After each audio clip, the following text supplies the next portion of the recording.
Welcome to More Than a Muse podcast, a podcast all about women and the arts, hosted by Stani and Sadie. Join us as we explore what it's like being a female artist, examine modern-day problems, and educate ourselves and others on important and forgotten female artists of the past. Hi, everyone, and welcome back to More Than a Muse podcast, where we talk about women in the arts and everything else. I'm Stani. And I'm Sadie. And today we have something a little bit different for you, which I'm really excited about. We have an interview. Okay, yes. So today we are going to be interviewing, her name is Kyndal Mckenzie. She is a wedding photographer here in Utah. Her Instagram is Kyndal Mckenzie Photo. Kyndal is spelled Kyndal. I actually know her because I know her husband. He grew up just across the street from me. So we grew up just childhood friends. But then, I met her at their wedding, followed her on Instagram. And ever since then, I really like, for one thing, obviously it's photography, but also she shares a lot about business tips for new creatives and artists. And so I really like her content, and I was really excited that she was willing to be interviewed today. Yeah, and it was a really incredible interview. I'm excited for everyone to listen to it. She has a lot of business tips, which I think are very practical and cool. And she also is just really, she had some really inspiring moments and quotes in there that I was like, wow. I know. I feel like there's so many quotable things that's put that on your vision board. Yes. To feel inspired about your business. And I think you'll hear her talk about it too, that she really has a really strong business mindset. And I think that's what's helped her so much. And it was cool to hear about. Exactly. Definitely. So give it a listen. We're excited for you to hear it, and then be sure to follow her and see everything that she does. We'll get right into it.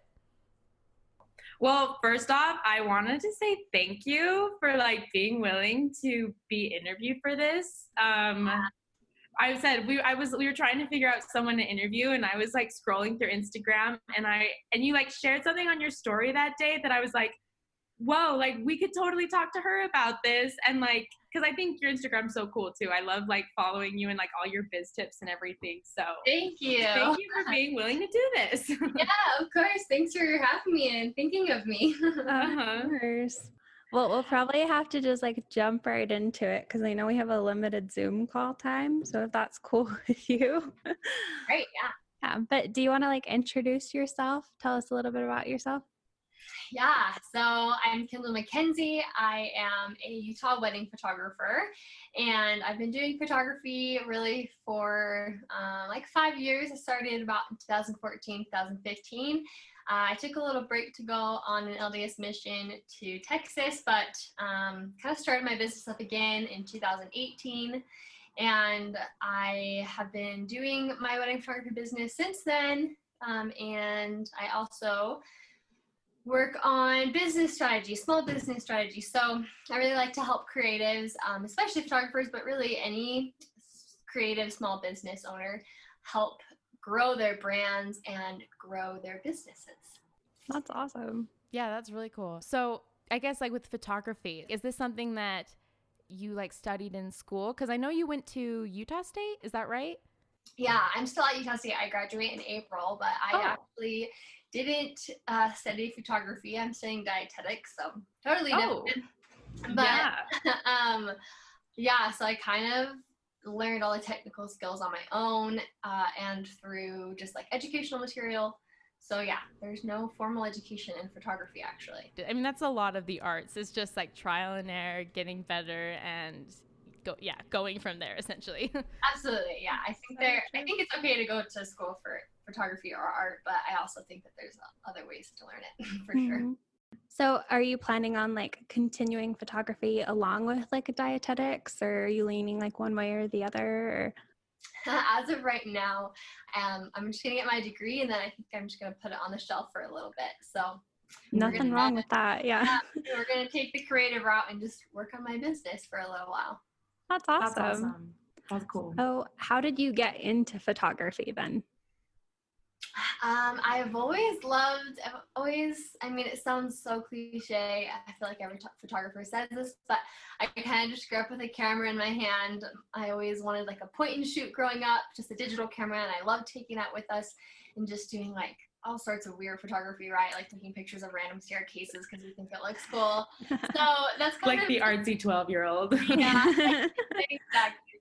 So, but then once I got into high school, I took like a couple classes and workshops, and I kind of got more into portrait photography.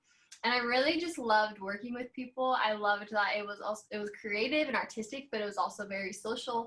I loved having that connection with the person on the other side of my camera. And I realized that it was a really good medium to kind of encourage people, especially women, being able to end a shoot and show them the pictures and have them respond with like, wow, I've never felt more confident, or I've never, felt so beautiful, or like, wow, those pictures, like, I'm so happy in those pictures. Just like realizing like the power you have through photography as a medium to just help people, I don't know, see the best side of themselves. Yeah. That's amazing. Yeah. It's like really beautiful. I know, I've never even thought about it like that, but like you literally carry the tools to be able to empower people to like feel good about themselves. That's really cool. Thank you. Yeah. So taking the jump from like doing something as like a personal hobby maybe to being like, okay, now I'm going to charge money for this. And now I'm expecting this. I guess like when did you take that jump, or like, and then maybe what was the hardest part when you finally took that jump into being like, no, I'm good enough now to that I can charge people for this service? I feel like it's not fair to charge or make it a professional endeavor if you haven't mastered your craft. Mm-hmm. And not to say that like you've completely 100% mastered it, you're perfect.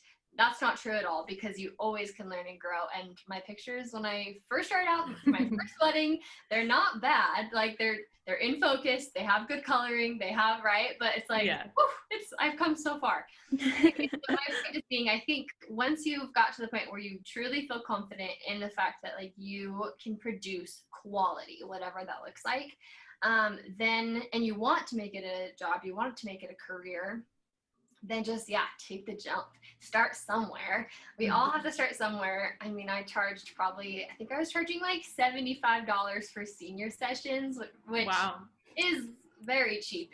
Yeah. If you don't have an idea of for the photography market. But, you have to start somewhere. And I think as long as you're always progressing, you're always working on growing and learning, then it will come. I think the hardest part for me was just, one, learning how to price yourself is really weird and awkward at the beginning because you don't. Absolutely. I'm so new. I don't know what I'm doing. Oh my gosh, agreed in so many ways. It can be kind of hard, but also I think just believing in myself, like any art is very comparative. It's a comparative rich industry. So I think just like letting myself be a beginner was really hard for me because I'm such a perfectionist. So I think you have to just learn how to be okay with being a beginner and just try to learn as you go. No, yeah, that's really relatable. Like that, I think everyone's experienced that, where first off, because now I'm like to the point where I'm like charging people for me to like sing in their things, and I'm just like, I have no idea how much people charge. And so at first it was like me asking people like, well, what do you want to pay me? And then I realized like that's really not a very professional way of like going about these interactions. No. And so I just kind of had to be like, that's the amount that I think I'm willing to work for, and if we can mess with that. No, that is a really difficult balance for sure. Yeah, like you said, it's an awkward balance because you're just beginning, so you're like, how good am I really? But also being like, wait, but like I'm kind of worth enough to charge. Yeah, like I do know what I'm doing. Yeah. Oh, that's awesome. So I know like the Utah wedding photography scene is kind of saturated. Like how have you managed to like navigate that situation? Yeah.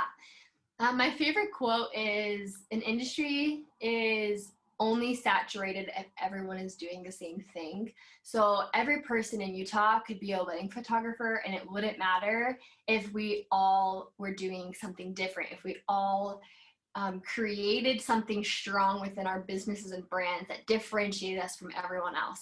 And I think that mindset is such a game changer because, yeah, especially in Utah, the wedding photography, the photography industry in general, there's a lot. You will not have a hard time finding a photographer in Utah.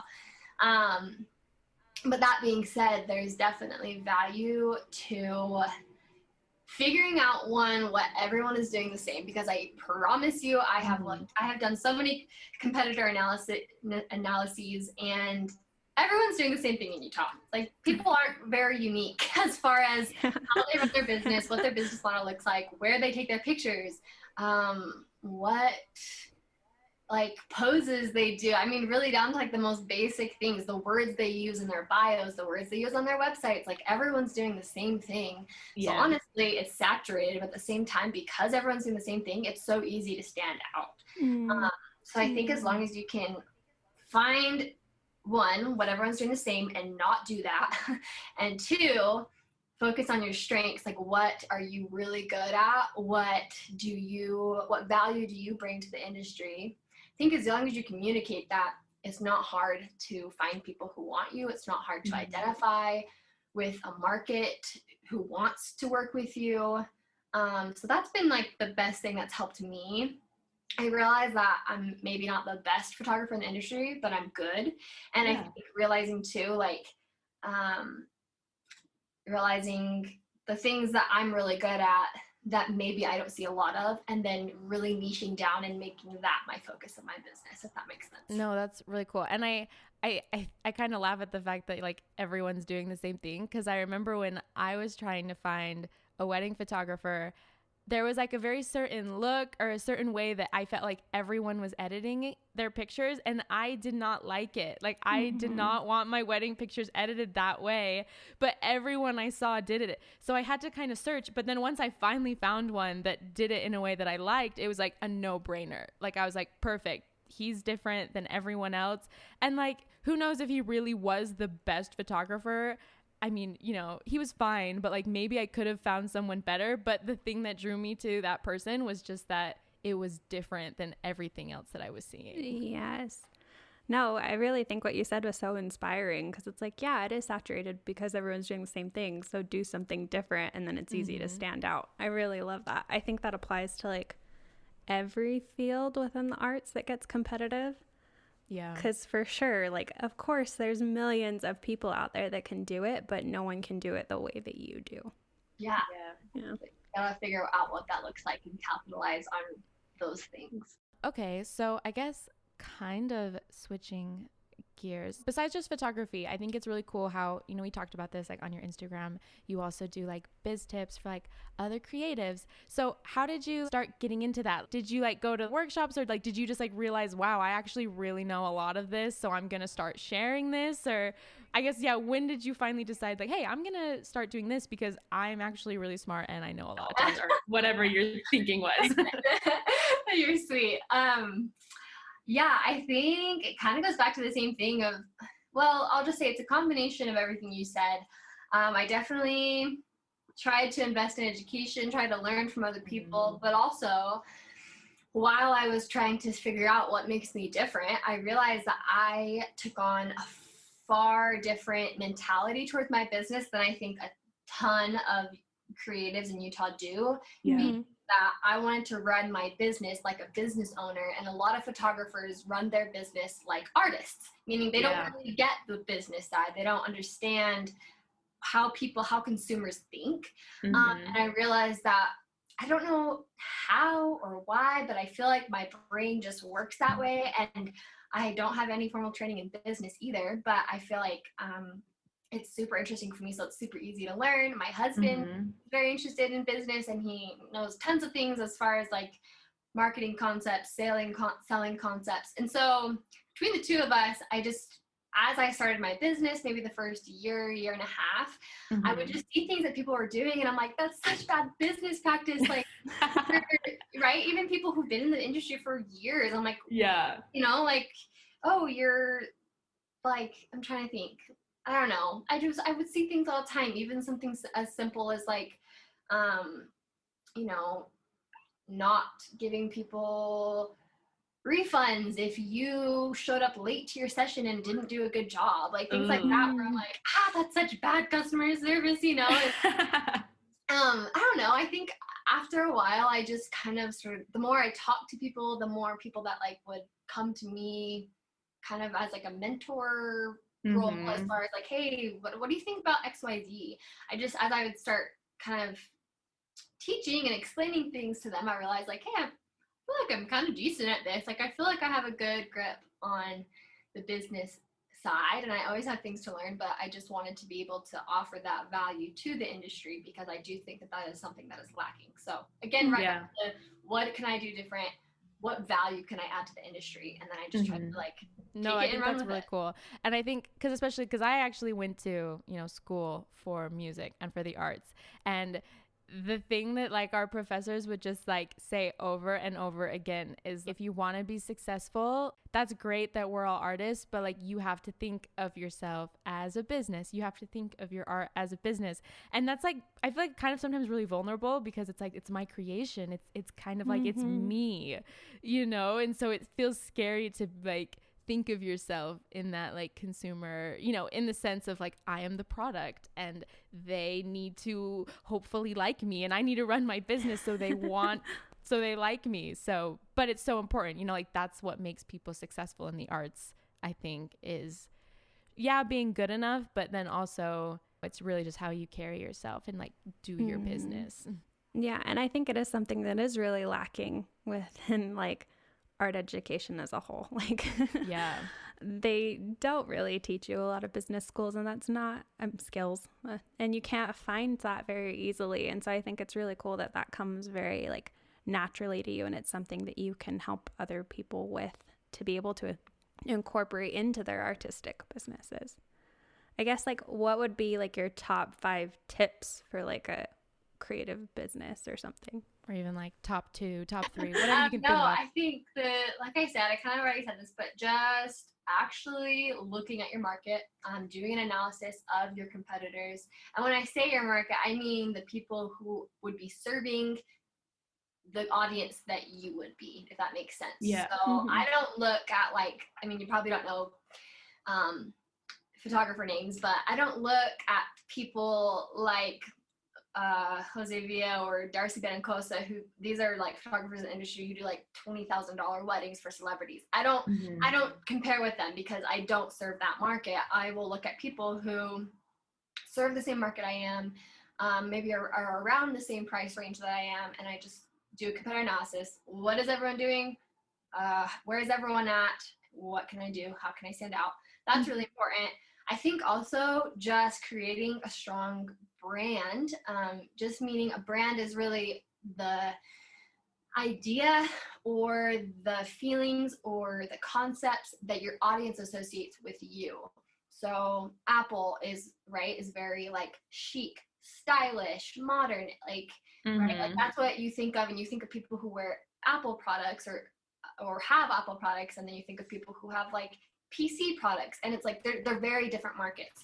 So you have to kind of figure out like, what do you want your brand to be? What do you want to be associated with? What audience do you want to serve? And I think that that's so lacking. I think people kind of just, there's another quote that's like, when you serve everyone, you serve no one. So you really have to figure out what's your niche, what's your brand, what makes you, and like really build that brand and make it really strong, communicate it very clearly as to like who you are to your audience. That is huge as far as, I think, building your business and differentiating yourself. Also just like not being afraid of like charging. As simple as it is, like, don't try to just be the cheapest option, because if you're afraid that you're not going to be successful, and so then you charge cheap just so that you can get people to book you or buy from you or whatever it is, you're not setting yourself up for success, in my opinion. So I think just with that obviously comes time, building your craft, investing in education, you know, always learning and growing. But when all is said and done, I think you need to have confidence in what you offer and just like hold up to your worth. Trying to think of anything else that sounds. No, that was a plethora of wisdom that you just gave us. Definitely. It's so hard to charge as a creative. Like, I struggle with that all the time because it's like, well, if I enjoy it and it's fun, then like, why does anyone have to pay money? Like, that's awkward. But at the end of the day, you're right. Like, it's making sure that you are seeing value in what you're doing, as well as making sure that your customer does too.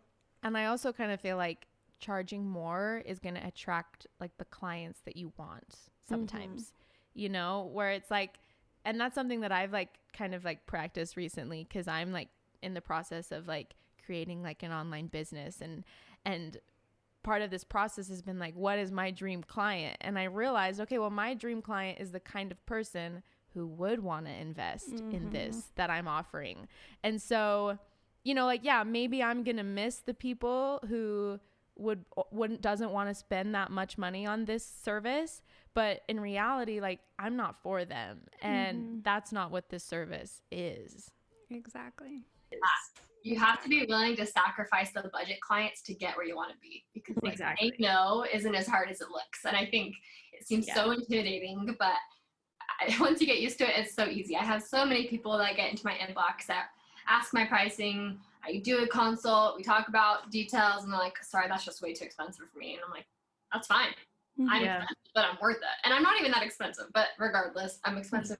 I'm too expensive for a lot of Utah people, but honestly, guilty. I remember when I was shopping for a wedding photographer that I was just like, oh, okay, so like most of my budget. Okay, good to know. Like, good to know. No, it definitely is an investment, but man, having a good one makes it really worth it. Oh yeah, true. It's okay. I honestly didn't spend a lot on my wedding photographer either, and I became a wedding photographer, so it's okay. Understandable. Was it hard for you to pick one because of like your background in photography? Not as much. I had basically, as soon as I got married is kind of when I tried to really start my business full throttle again. So I wasn't super in the mindset of being like a photographer again yet, if that makes sense. Yeah. So it wasn't as hard, but now it's a lot harder. I just booked a photographer for family photos, and I had to like go through everyone's portfolio, like, okay, are the greens consistent? Are the hues of their yellow consistent? I'm like, oh my gosh, this is ridiculous. Yeah, no, that's good. Now you're just that much more educated though when you're making a decision for yourself. Long way. We're going to take a quick break just to spotlight one of our new favorite women artists. Okay, so first off, with our Instagram shout outs today. So there is a new artist that I've recently started to follow. I'm obsessed with her work. She is jewelry designer. She has an Etsy shop where she sells jewelry, handmade things.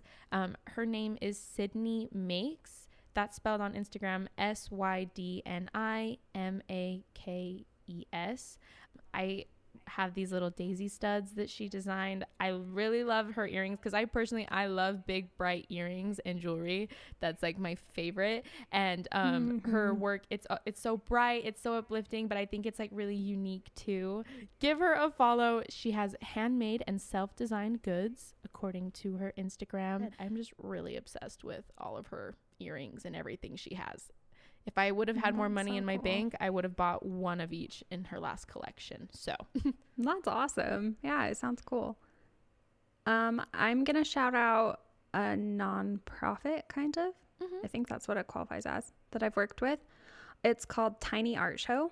And it's just the funnest Instagram account to follow, I swear. Yeah, I think I've seen them. I think I follow them too. Yes. So, oh my gosh, it's so much fun. She's an art teacher that started doing like little tiny art shows in unexpected places because her whole mission is to like make viewing and owning art more accessible. Because obviously like not all of us can go out and buy like art collections as much as I would love to. Like I can't go to the Met and buy a painting. Like I don't have billions of dollars. So she does like little tiny pieces of art from artists locally and has them sold. And the art shows are just really creative and really cute. They're down at like ground level, so you have to like bend down to see them, and like she has magnifying glasses sometimes, and it's just very, very creative and really fun. So I love following the Instagram account. I've never been to the live events, but I've heard they're like amazing. They serve like tiny little food too. Oh. So, yeah. She does like lemon squares, and then it's literally like the size of a penny. Like, that's it's just, adorable. Yeah, really, really cute, very creative. So yeah, give that a follow. And if you're in the area, I think it's mainly Provo, then go to the little art shows. Like they're in Provo. Mm-hmm. Oh, I just assumed that it was like things from like, you know, out of state and other places. That's cool. No, yeah, she's done it's spread really far. Like she's kind of started a trend. So they've popped up in a bunch of different states. But she lives in Provo and runs it mainly out of there, and it's the cutest little stuff in the world. She also has like a little tiny art exchange. Oh, so it's like a little door, and if you go, you can take a piece of tiny art and then leave another one with it. That's nice. And a lot of like really well-known artists in Provo like participate in that. So that's so cool. Yeah, it's just the cutest little thing. Like, what a great idea and fun. And she's always coming up with new stuff, like tiny postcards and all sorts of things. So yeah, tiny art show.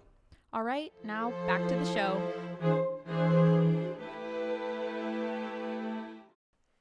Kind of like another question we have is like, what has your experience as a woman in the arts been like? Do you feel like there's been anything specific? I think because for the most part, I feel like photography and most art industries are really female dominated. There's not like a huge, I don't know, setback in that way. I will say, I think the biggest thing just in general is I feel like when I tell people that I'm a wedding photographer, they're just like, oh, that's cute. You know, like that's a fun hobby. And it's like, no, like this is my job. This is my career. Like, you know, and I'm not where I want to be as far as like how big I want my business to be, but one day I plan on it being a 6-figure business or however big it grows. And I feel like even at that point, I'll be like, oh yeah, I'm a wedding photographer and I could be making like $300,000 a year or whatever, right? And people still like, oh, that's so cute. So like, what else? Like, what's your real job? You know? Yeah. I totally feel that, because it's like, I mean, I'm a singer, like, you know, I like writing songs, and I feel like sometimes there's a lot of people who just do it as a hobby, kind of I think with photography and just the arts in general. Like there's always the people who do what you do just as a fun hobby. So when it's like, oh no, but like I really am like actually pursuing this with the intent of like this being my life income, like this is the goal. And so I definitely can relate to that. Like a mindset shift too. I think like you have to think of yourself like as a CEO of your business, right? Like you have to think about it as a business in order to really like get where you want to be or grow big time. Yeah, absolutely.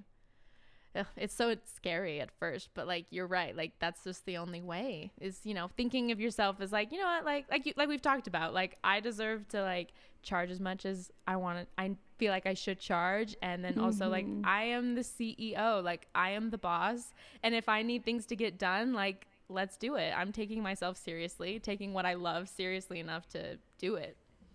Yeah, and honoring yourself enough to put time and effort and like consistency into it. Well, okay, so I guess beyond just then like the arts, like what else do you do with your life? Like, because I know you're doing, okay, I forgot exactly what your degree was. So is that now just kind of like a side interest, or like, I guess, yeah, what else do you do? Like, what else do you love to do? Yeah, so my degree is in dietetics, which if you don't know what that is, it's just like professional nutrition. It's like the easiest way to explain it. So yeah, just nutrition and community healthcare, whatever else. So I really love nutrition, and I really love the science behind it. Again, I think I have much more of like a logical brain than most artists, just because I knew I wanted to pursue photography, but I also just had to have like a scientific degree, because I'm like, I just need that for my brain. So anyways, I really like the food science. I will probably put it on the shelf for now. maybe down the road I can pursue something with it. I don't really know what my future looks like with that, but I like that. I love really anything active. Like I love being outside. I love going camping. I love hiking.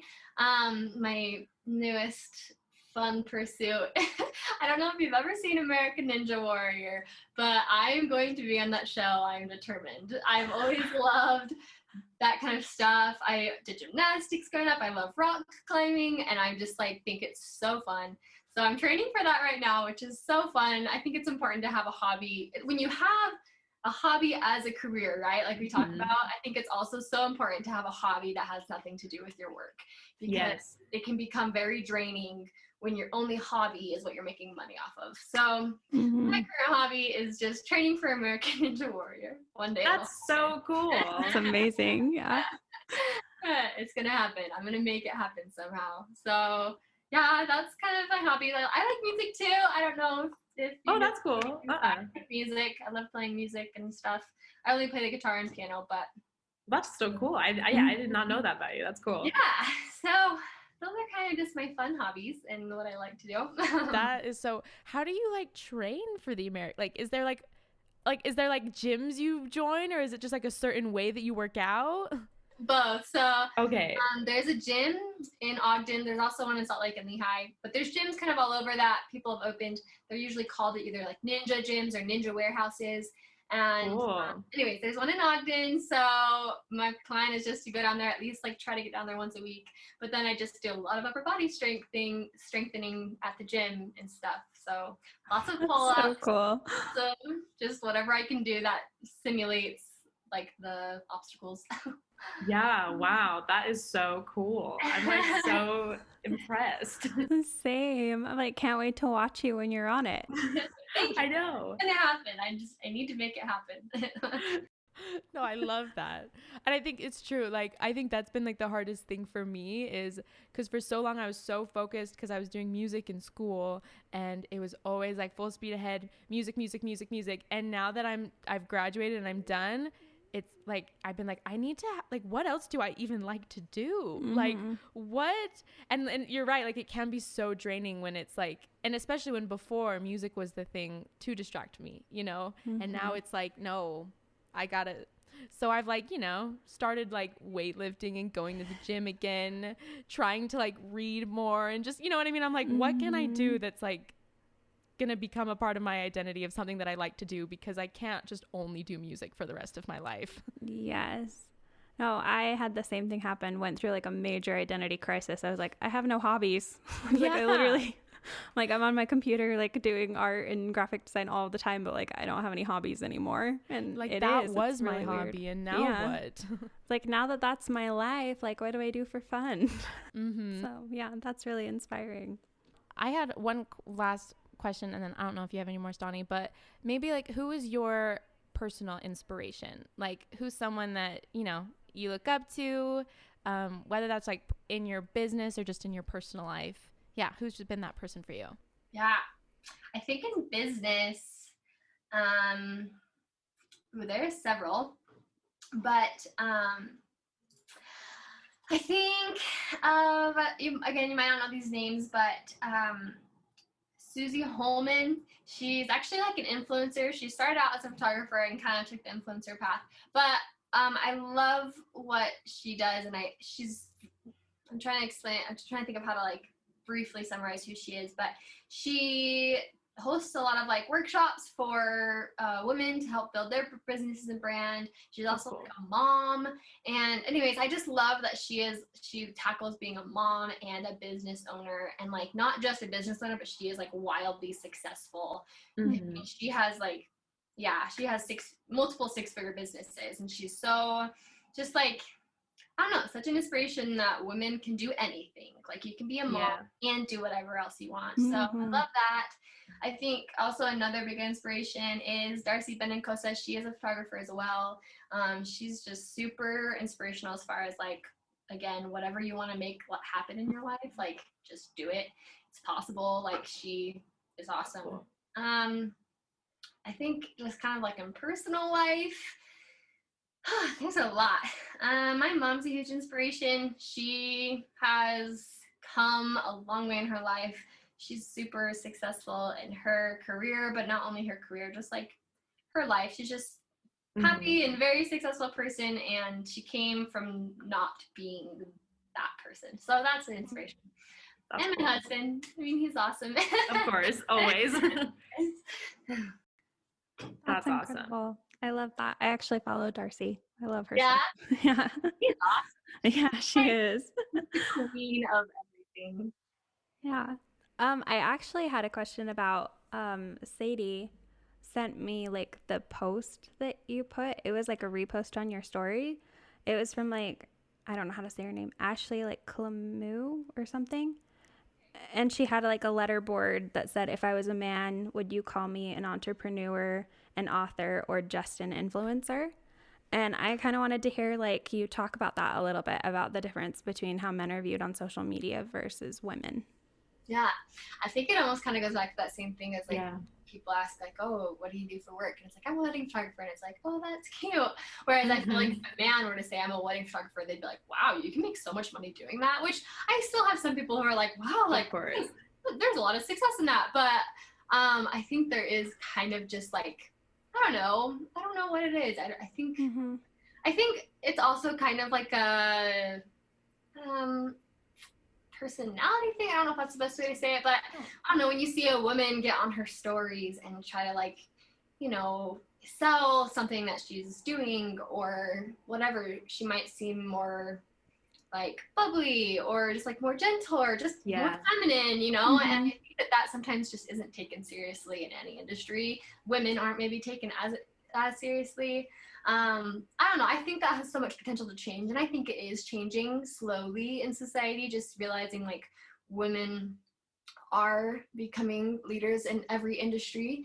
Women are growing successful careers while also being a mother if they're mothers or not, you know. And I don't know. I think that is just something we have a long way to go on as far as women being taken seriously in their careers, whatever that looks like. Agreed. In so many ways, yeah. I feel like it is a huge problem. And you're right. I don't think there's anything to like pinpoint it exactly. I don't think anything women are doing is like wrong. It's just society. It's just a lifetime of like westernized patriarchy, which not to say that it's like, and not to say, I don't know. No, of course. I agree. Yes, agreed. We live in a society that has always been run by men. And so it's going to take a lot of time for that for there to be more of an equalized view towards women. So yeah, not that men are bad or that women are superior, but it's just how our society is. No, agreed. Yeah.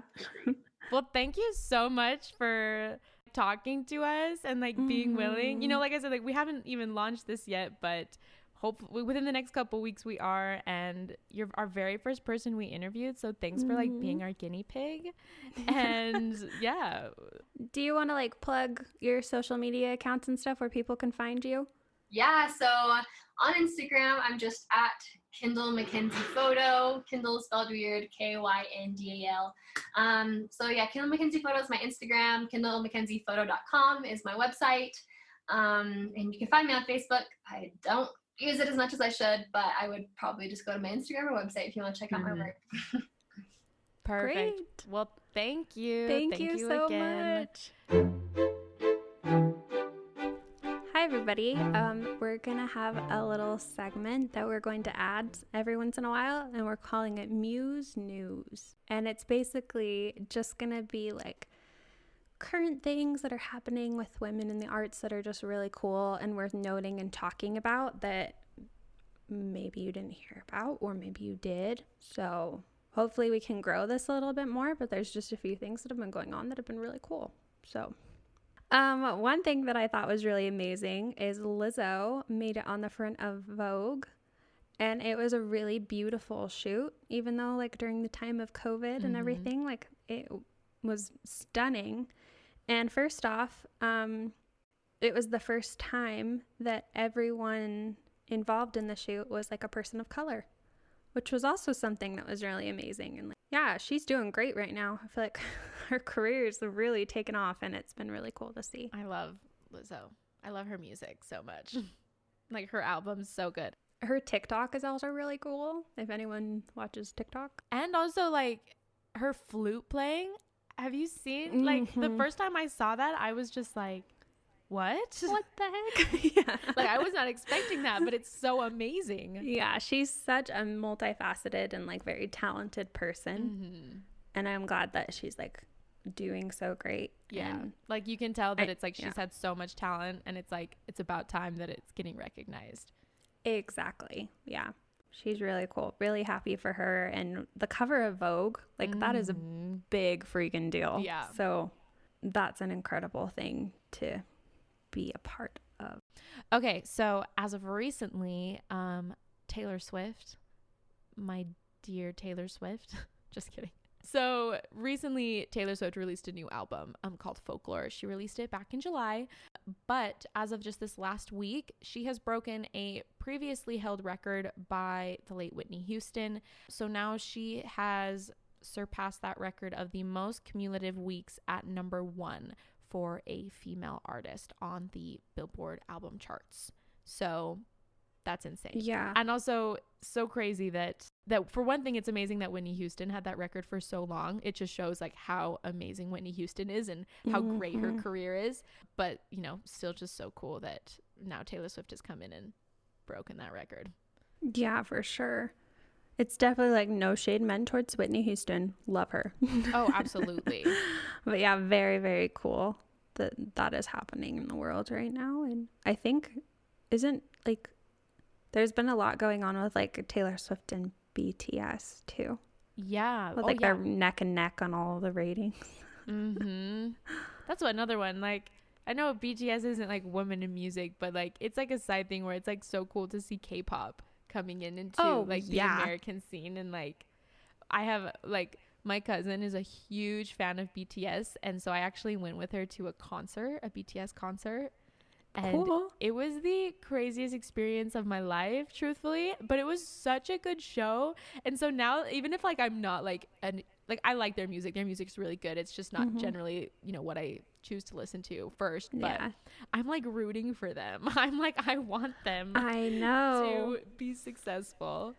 Yeah. And I think it's cool that like both of them are rising. I don't think it needs to be like a competition. Absolutely. Yeah. I think it's really cool, to see everybody like just doing really great right now.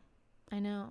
And of course, Folklore was beautiful, and we weren't doing this when it released. Otherwise, we probably would have dedicated an entire podcast. Maybe we should still just a whole episode just about Folklore, the album. We definitely have a Taylor Swift episode coming up, so stay tuned for that one. But in the meantime, we can definitely appreciate all of the wins that she has been accomplishing and continuing to do. Yeah. Also, another thing too, so she got her 6th most top 10 hits in history, 3rd among females. So she has like, so now with this new album, there were 3 new top 10 singles to her name. 3 of the albums, you know, debuted in the top 10. And that ties her with Stevie Wonder and Mariah Carey for the 6th most in history. So Drake is at 40, Madonna's at 38, the Beatles at 34, Rihanna at 31, and then Michael Jackson is at 30. That's really cool. And then now Taylor Swift is behind them, tying with Stevie Wonder and Mariah Carey. She's doing great. Proud of that girl. Man. Always killing it. Always. Yeah. If any of the listeners have anything that they see that they think we should talk about or mention, like, tag us in it. Yeah, that's true. Especially because, you know, there's definitely mediums that, you know, I definitely always know what's going on in like the pop music world, but not so much the other art mediums. But I definitely want to be more informed and know more about what's going on. Yeah, and I watch art gallery news sometimes, but it is very male saturated. Yeah. So, but if I see something with women, I will definitely talk about that. So, yay. Yeah. Let us know if there's something, and we're excited to talk more about some current events happening and enjoy the rest of the episode. Well, thank you so much for listening today. I hope you enjoyed that interview. You know, like we said before, I definitely got a lot out of that. She was a cool person to talk with and just hear about her story. Definitely. I was really inspired. I know there's a few things that I want to like look at differently with how I'm running my business and taking it into my own life. And I definitely am excited to follow her and hear more of her like tips and perspective on being an artist. So also, I'm excited to one day see her on American Ninja Warrior. I know, like how cool. I know. I feel like that's just so, I could never do that. So I just admire that so much. And such like a cool hobby to have when it's like, oh yeah, like I'm training for American Ninja Warrior on the side. It's like awesome. That's like the level that like I aspire to. Like I talked about earlier of like, I'm like trying to figure out what my other hobbies are. And one day my other hobby will be something as cool as, I'm training to be on this TV show and to be a ninja, essentially. So true. Like, I definitely do not have anything that cool, but one day. Like I like to read sometimes. Yeah, that comes close. I really like Twitter. Let's be honest. That's kind of a hobby right now. It's fine. Gosh. That's okay. Anyways, well, thank you so much for listening. Of course, as always, give us a follow at morethanamuse.podcast on Instagram. Leave us a review. Let us know what you want to see. We'd love to hear from you. And especially if there is an artist that you have recently become a fan of that you think we should give a shout out to, let us know. We'd be happy to do that. Of course, we would love to. We love suggestions. We want to grow our little community and find more people who deserve more recognition. So absolutely. Yep. And we will see you next time. Thanks for listening, everyone. See you next week. Bye.